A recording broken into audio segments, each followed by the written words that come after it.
मैं नहीं लगाता हूँ। मेरी मर्जी, सिर्फ जवाब दे दीजिए। मेरी मर्जी, मैं 10 साल उसके उसको नहीं लगाऊं।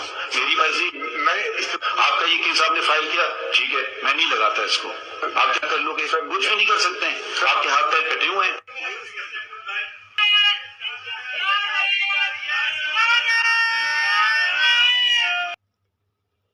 इन्ना लिल्लाहि व इन्ना इलैहि राजिऊन।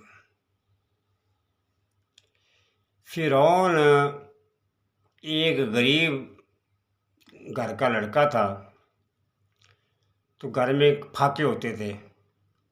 फिरौन का बहुत लंबा चौड़ा वाक़या है, बहरहाल मैं पूरी तफसील में नहीं जाता हूँ। फिरौन एक गरीब घर का इंसान था, लेकिन जब उसके पास रिज़्क़ आ गया तो खुदाई दावा कर बैठा। इस खबीस इंसान की आपने गुफ्तगू सुनी? मैंने लगाता हूँ केस, मेरी मर्जी, तुम क्या कर लोगे? मैं तुम्हारी 10 साल तक नहीं तुम्हारा केस लगाऊंगा। ज़रा फिर से सुने ज़रा। बहुत अहम केस है, अर्जेंट केस है, मैं नहीं लगाता हूँ। मेरी मर्जी,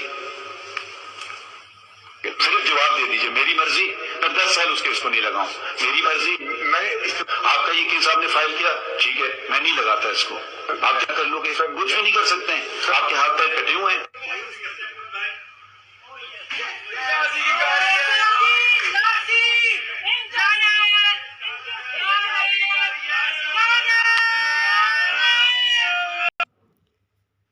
ये मेरी उस मुकद्दर कुर्सी के ऊपर बैठ के खुद को फिरौन समझ बैठा था।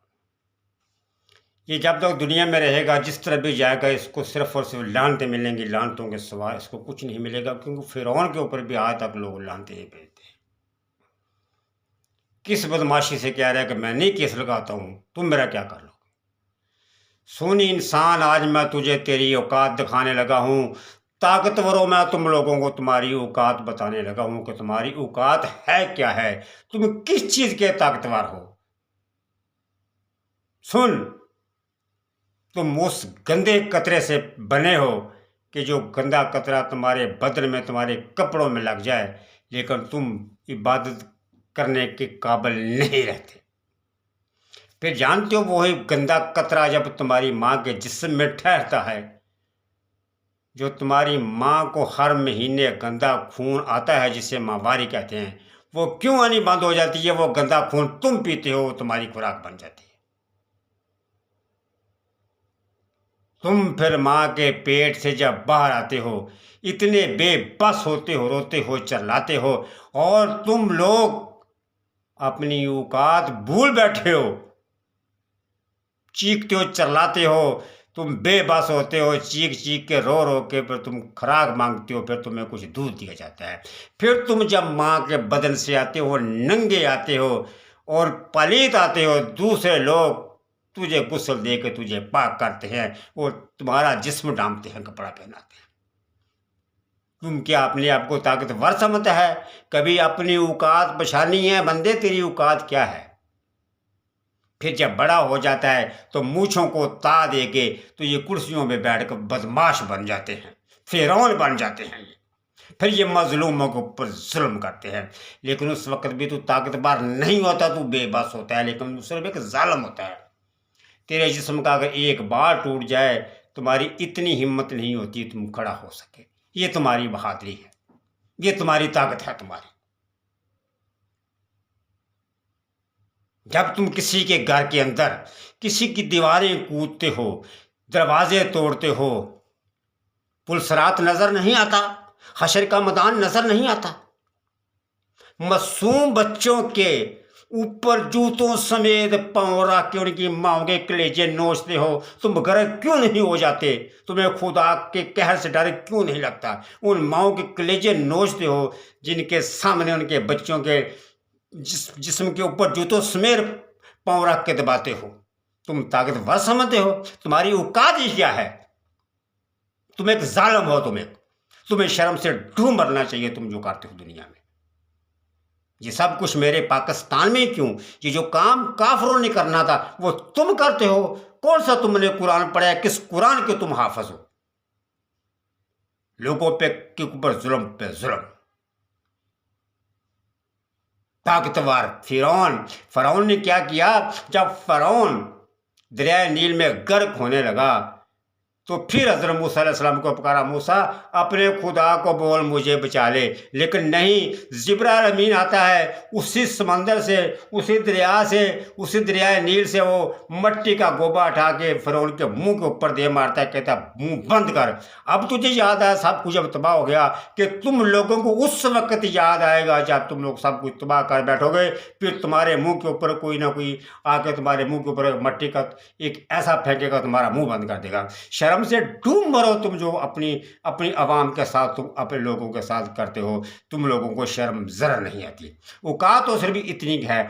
फिर जब तुम मर जाते हो, मर्दार हो जाते हो, तुम्हारे घर वाले भी तुम्हारे से खौफ करते हैं, तुम्हारे बच्चों को भी खौफ आता है। जिस बीवी के साथ सारी ज़िंदगी तो लिपट लिपट के गुजारता है वो भी कहती है इसको जल्दी से हटाओ, मेरे बच्चे डर रहे हैं, मुझे भी खौफ आ रहा है, इसको ले जाओ। लेकिन तुम मर्दार की तरह पड़ा होता है, तू क्या कर सकता है।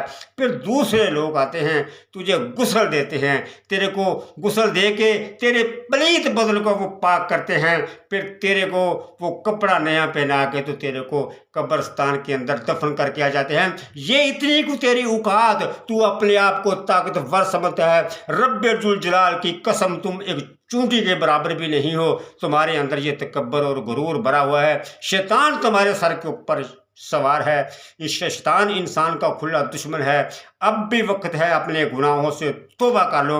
मुझे नहीं पता तुम कौन सी कुरान की सूरतें पढ़ते हो, किस कुरान का तर्जमा करते हो, मुझे नहीं इल्म। दोस्तों, मैं आखिर में एक छोटी सी वीडियो आपको और दिखा के मैं प्रोग्राम को ख़त्म करता हूँ। आर्मी चीफ था, 1 साल के थे।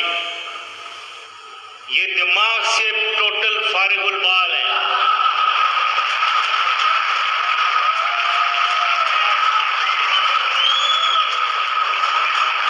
बाल तो अब उन्होंने उगवा लिए हैं, लेकिन मैं समझता हूं थोड़े से बीज अंदर डालने चाहिए थे ताकि दिमाग भी उगता। बदतमीजी की भी लिमिट्स क्रॉस की गई है इन दिनों में टेलीविजन के ऊपर। खास तौर पे ये नवाज शरीफ के जो चेले हैं, मैं उनको चेले कहता हूं, इनके जो फॉलोअर्स हैं, पीछे जो चल रहे हैं, इन्होंने बदतमीजी की लिमिट्स क्रॉस की है। कोई तमीज नहीं बात करने की, और कैसे इन्होंने बात करना है किसी से। मैं उनको यही कहना चाहता हूं, क्योंकि मैं देखता हूं कौन कैसे बोल रहा है। मैं इनसे ये पूछना चाहता हूं, कई एक से पहले अपनी शक्लें देखें, उसके बाद बात करें।